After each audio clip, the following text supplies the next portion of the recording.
want to go across to Harsh Madhusudhan Gupta first, because we have a situation at this moment where the government seems to have an arsenal of ideas, events, IPs, ideological points lined up, and they're going one after another with a breathless pace trying to roll them out.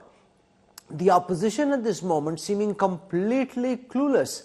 From what we can see at this moment, are you picking up the sense that that's the way it's likely to stay all through February, March and April as well?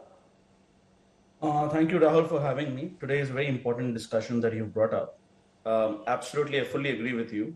In any competitive democracy, in literature, there is something called median voter theorem, which is a fancy way of saying politics is competitive. People come to the middle of the electorate. Here, what we are seeing is the broader opposition is becoming appeasing towards the Muslim minority in India, therefore leaving the entire space to the BJP. It's almost a default victory as far as the BJP is concerned. Whether you look at the Mandir, whether you look at CA, whether you look at UCC, all of these should be common sense issues. If the Congress or the broader opposition would lay claim to these issues, then we would have debate on other issues. But this is because precisely Rahul Gandhi-led Congress, unlike Rajiv Gandhi or Indira Gandhi, have decided to double down on the minority appeasement, which is why he cannot win an election from Uttar Pradesh and has to go to Kerala.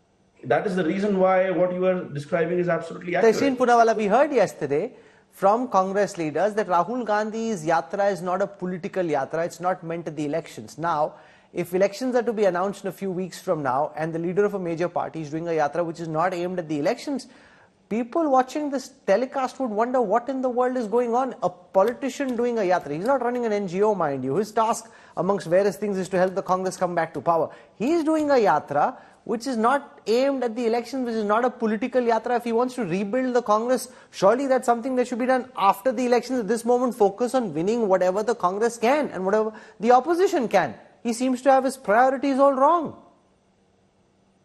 Good evening, Rahul. Thank you so much for having me on the show. At the onset, I agree with you to a limited point that the BJP does seem to be in pole position.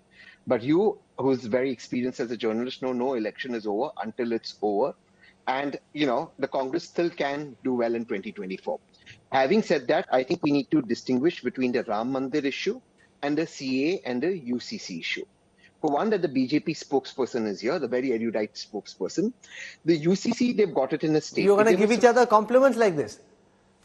No, I'm going to expose the BJP's hypocrisy, and I'm going to use your platform without hitting below the belt.